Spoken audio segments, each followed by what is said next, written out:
Bom dia, boa tarde, boa noite, pessoal. Obrigada por estarem mais uma vez aqui no nosso canal.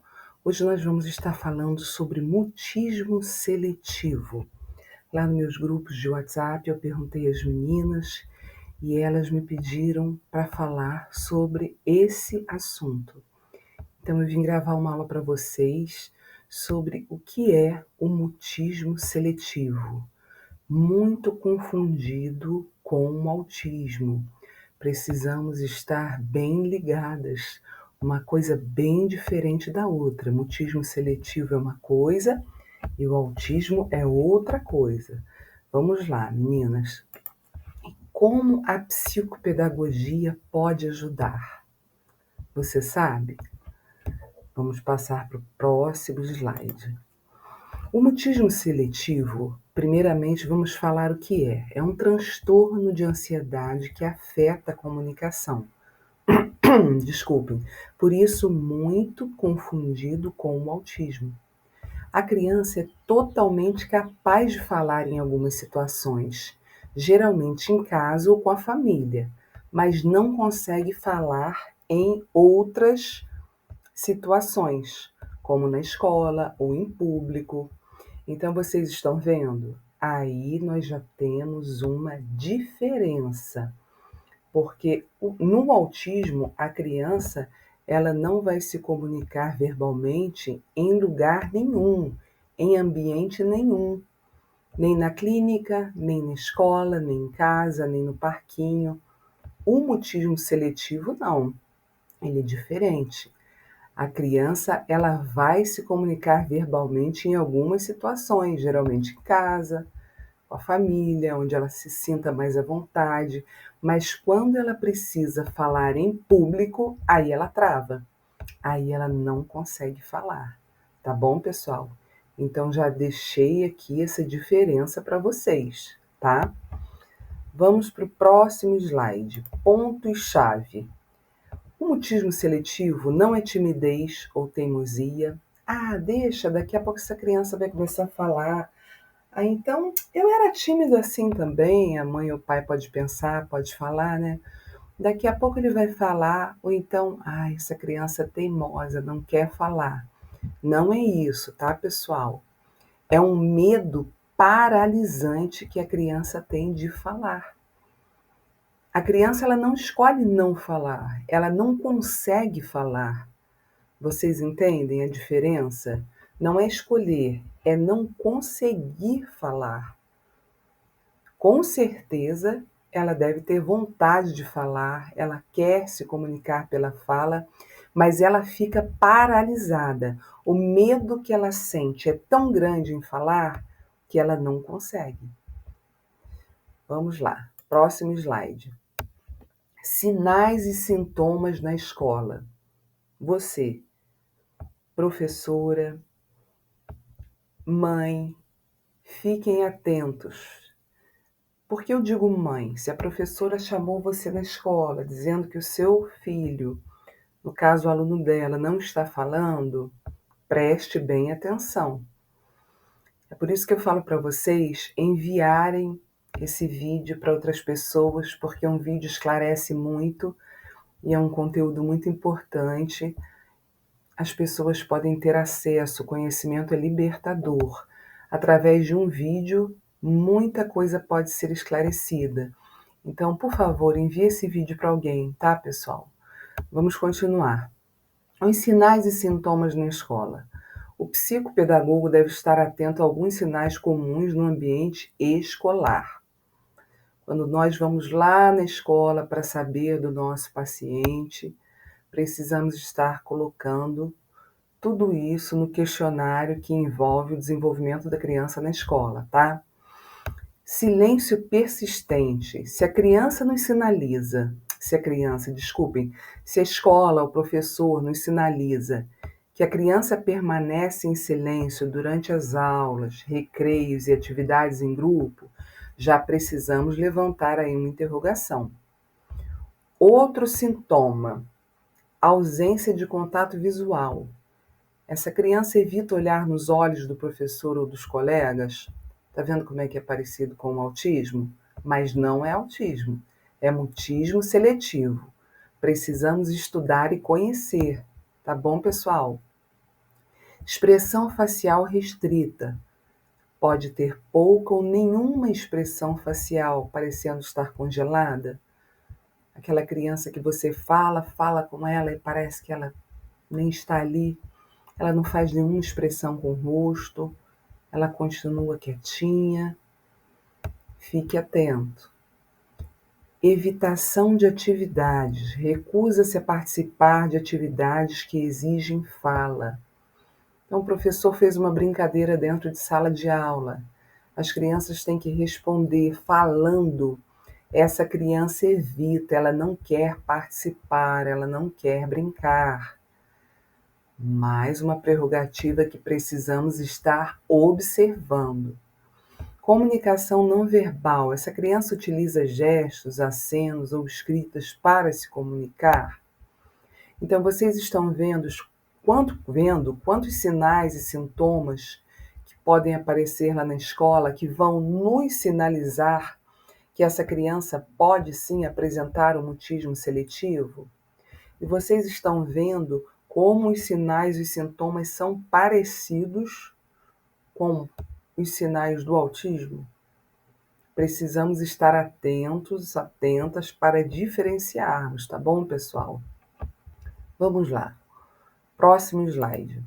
O papel da psicopedagoga, da psicopedagogia. A intervenção psicopedagógica. O que ela vai fazer? Ela não busca curar o transtorno, mas sim criar um ambiente de aprendizado seguro e acolhedor, aonde essa criança vai apresentar uma melhora muito grande. E qual que é o foco? O foco é reduzir a ansiedade, que é o principal obstáculo, que é o medo. Se essa criança tiver a ansiedade dela reduzida, com certeza esse obstáculo imenso, intransponível, que é o medo, ele vai começar a desaparecer. Construir confiança. A criança precisa se sentir à vontade para interagir. Então, olha só a importância do acolhimento, pessoal. Se essa criança se sentir acolhida, ela vai começar a interagir de alguma forma. Mas para que isso aconteça, para que ela interaja, você precisa ganhar a confiança dessa criança. Você precisa acolher, essa criança precisa sentir confiança em você, ela precisa se sentir acolhida, saber que o ambiente que ela está é seguro. Facilitar a comunicação é um outro papel da psicopedagogia. Mas como que eu vou facilitar a comunicação? Promovendo formas de expressão que não sejam apenas a fala. Vanessa, mas como assim? Promover formas de expressão que não seja apenas a fala. Eu vou falar algumas para vocês aqui. Arte visual. O que é arte visual? A pintura, o desenho, a fotografia, uma escultura. Isso tudo é arte visual. E a criança, ela pode o quê? Se valer dessas outras formas de expressão para se comunicar com você. Massinha. Tudo isso são formas de expressão. A música, né? A instrumentação, o tocar de um instrumento. Se a criança está tocando aquele instrumento agitada, ela está se comunicando, ela está dizendo que algo não vai bem. Olha só quantas formas de expressão. A dança, o movimento, tá? O teatro, tudo isso são formas de expressão que a criança pode o quê? Estar utilizando para se comunicar, para expressar os sentimentos dela, as emoções, para desenvolver a criatividade, a imaginação, através do desenho. Nós, quando fazemos os cursos, né, sobre desenho infantil, o quanto que a gente aprende sobre isso, o quanto que a criança está colocando ali naquele papel, através daquele desenho, sobre a sua vida, sobre o seu dia a dia, sobre as suas emoções. desenvolver a criatividade e a imaginação, conectar-se com os outros. Isso tudo são formas de expressão que essa criança pode estar se utilizando se nós fazemos com que essa criança tenha essas diferentes formas de expressão. Se nós instigarmos, a palavra que me faltou, pessoal, instigarmos, mostrarmos, direcionarmos a criança que ela pode se comunicar de outra forma, não somente falando. É claro que nós queremos que essa criança fale, mas nós vamos instigar de outras maneiras até que ela se sinta segura e comece a falar. Nós vamos do simples para o complexo, tá bom? Integrar a criança, ajudá-la a se sentir parte do grupo escolar, dentro da sala de aula dela, ela se sentir ali acolhida pelos amiguinhos, ela sentir que ela também faz parte daquele grupo, que ela não precisa ser igual a todo mundo, porque todos nós somos diferentes, mas que não tem problema ela ser diferente, ela ter uma outra forma de comunicação. Isso tudo vai fazer com que essa criança se sinta mais segura para estar expressando, para estar se comunicando, falando dos seus sentimentos, das suas emoções. Muitas vezes, quando nós vemos uma criança bater, morder, ela está comunicando algo, ela só não sabe como se comunicar. Então, ela tem essas formas de comunicação, digamos assim. E nós precisamos estar atentos para entender o que levou aquela criança a morder, o que levou aquela criança a bater. Ela está querendo dizer algo com aquilo, entendem? Próximo slide. Estratégias de intervenção. Parte 1.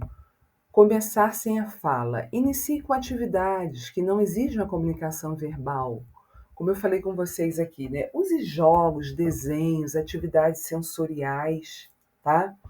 Segundo, a estratégia do desaparecimento gradual. Comece a interação em um ambiente onde a criança se sinta segura. Aos poucos, inclua uma pessoa de cada vez.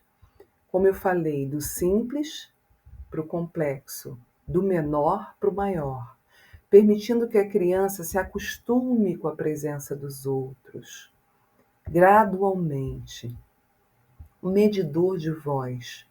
Use um medidor visual, como um termômetro, um desenho, para indicar o volume da voz. Começando do zero, silêncio total, até o máximo, voz alta, incentivando a criança a tentar emitir sons. Existem vários recursos que nós podemos estar utilizando. Eu me lembrei agora daqueles botões que o pessoal usa, muito até também no treinamento, né, de animaizinhos às vezes, e a gente pode estar utilizando muito esses botões também. Eles são botões de fala graváveis. A criança vai achar muito legal. Você aperta aquele botão e grava alguma coisa, depois você vai apertar somente o botão e ele vai reproduzir o que você gravou. Olha que incentivo maravilhoso para essa criança querer falar, entende? Ela vai ver que aquele botão ali é um gravador de voz e que se ela falar, a sua voz ficará ali. As crianças amam esses botões na hora das brincadeiras, nas escolas, nos consultórios, nas festas. Nós usamos muito esses botões. Eles gostam demais e é um grande incentivo aí para a criança começar a tentar emitir sons. Outra coisa, pessoal, uso de mediadores, brinquedos, bonecos, fantoches ou personagens que podem ser usados como porta-vozes da criança. A criança pode pegar ali um bonequinho, um fantoche e falar, começar a falar através daquele bonequinho, fazendo de conta que ele é o bonequinho e expressando o seu sentimento, se comunicando, querendo falar aquilo que vai dentro dela, fingindo que é o boneco. Também é uma técnica bem interessante que pode sim ser ensinada às crianças. Então vocês estão vendo quantas possibilidades nós temos para incentivar essa criança a falar? Vamos lá. Estratégias de intervenção, parte 2. Foco na participação, não na fala. Elogie a participação da criança, mesmo que não seja verbal. Que desenho lindo! Ou obrigada por apontar a resposta. O reforço positivo, ele celebra cada pequena conquista como um sussurro, um sorriso, a emissão de um som. A criança ela está atenta, ela é uma esponjinha. Ela está prestando atenção em tudo que a gente faz, em tudo que a gente fala. Então é muito importante que nós possamos estar reforçando todo o tempo cada conquista que essa criança faça, realize. Por exemplo, se ela falou o som A, faça uma festa com ela, dela ter falado aquele som. Valorize, porque ela conseguiu emitir aquele som. Ela vai se sentir feliz, incentivada, valorizada, tá bom? Nas pequenas conquistas, não vamos deixar de elogiar, de valorizar. Outra coisa muito importante, pessoal, a parceria com a família e a escola. A intervenção ela só funciona se for um esforço conjunto. Mantenha uma comunicação constante com pais e professores. Eu sempre falo isso com os pais, na hora da devolutiva, no consultório, eu falo isso no colégio. Nós precisamos ser uma parceria em prol do nosso aprendente, do nosso paciente, como vocês preferirem. Todos nós trabalhando juntos, não é isso? Não adianta você levar a criança só na terapia se a família e a escola não estiverem envolvidas também nesse trabalho.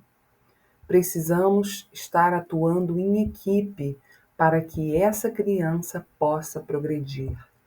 Vá à escola, converse sobre o seu paciente. Você precisa saber como é aquela criança lá na escola também.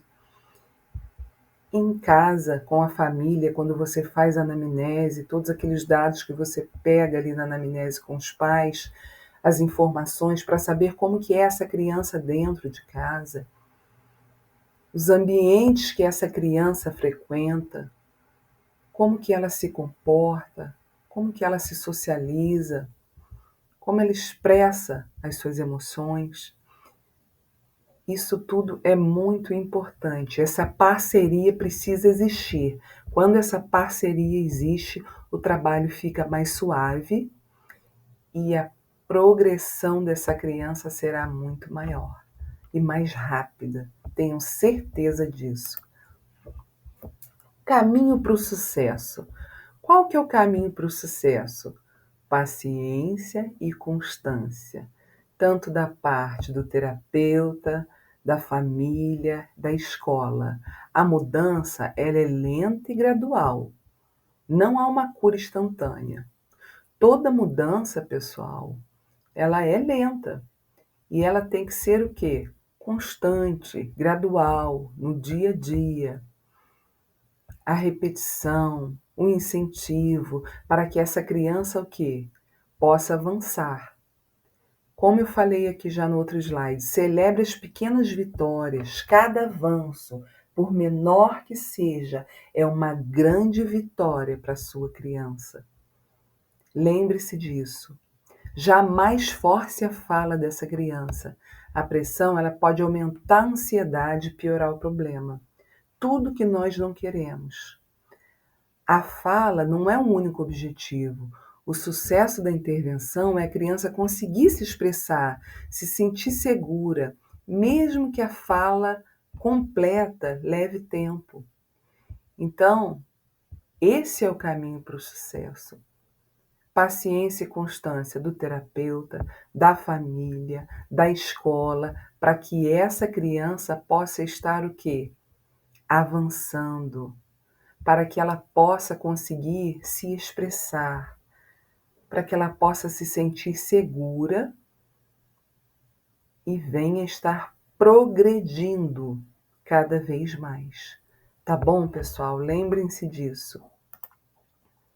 Conclusão: o mutismo seletivo, ele é um desafio. Não é fácil, mas com o apoio adequado, como eu falei aqui, a família, a escola, o terapeuta, a equipe multidisciplinar, a criança pode desenvolver sim habilidades para superar essa ansiedade e interagir mais livremente. E a abordagem psicopedagógica focada em acolhimento e estratégias de comunicação, ela é fundamental nesse processo. Tá bom, pessoal? Tenham certeza disso. A psicopedagogia pode sim e muito ajudar a essa criança. Psicopedagogia não é reforço escolar. Psicopedagogia é muito mais do que o reforço. A psicopedagogia, nós vamos estar avaliando essa criança, nós vamos estar intervindo, nós vamos estar, junto com a neuropsicopedagogia também, trabalhando através da neurociência para estar descobrindo quais são as dificuldades e os transtornos que essa criança pode estar apresentando. O reforço escolar também é importante e tem o seu papel, mas eu quero que vocês entendam que uma coisa é reforço escolar e outra coisa é psicopedagogia. Se a sua criança tem apresentado alguma dificuldade, não hesite, busque por ajuda. Busque um profissional da sua confiança para estar avaliando a sua criança. Tá bom, pessoal? A conclusão aqui fala o quê? Que é um desafio, mas com o apoio adequado a criança desenvolve habilidades. Acho que nós repetimos o slidezinho anterior, mas não tem problema. Pessoal, eu agradeço vocês por estarem aqui no canal, por assistirem essa aula até o final e reforço aqui, envia para alguém. Esse país que nós estamos, né, pouquíssimas pessoas têm oportunidade de levar o filho para fazer uma avaliação, alguma coisa, mas um vídeo pode esclarecer muita coisa e estar ajudando a famílias, a crianças, a pessoas a serem mais felizes no seu dia a dia. Porque muitas das vezes a criança apresenta um problema e o pai e a mãe não têm nem ideia do que possa ser aquilo. E um vídeo pode esclarecer muito. Eu falo para vocês, o conhecimento, ele é libertador.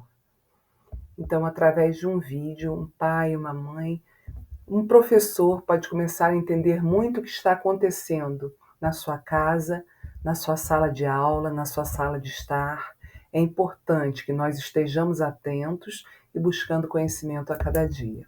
Espero que vocês tenham gostado da aula. Deixem um like, se inscrevam no canal. Eu agradeço a todos de coração. Deus abençoe cada um.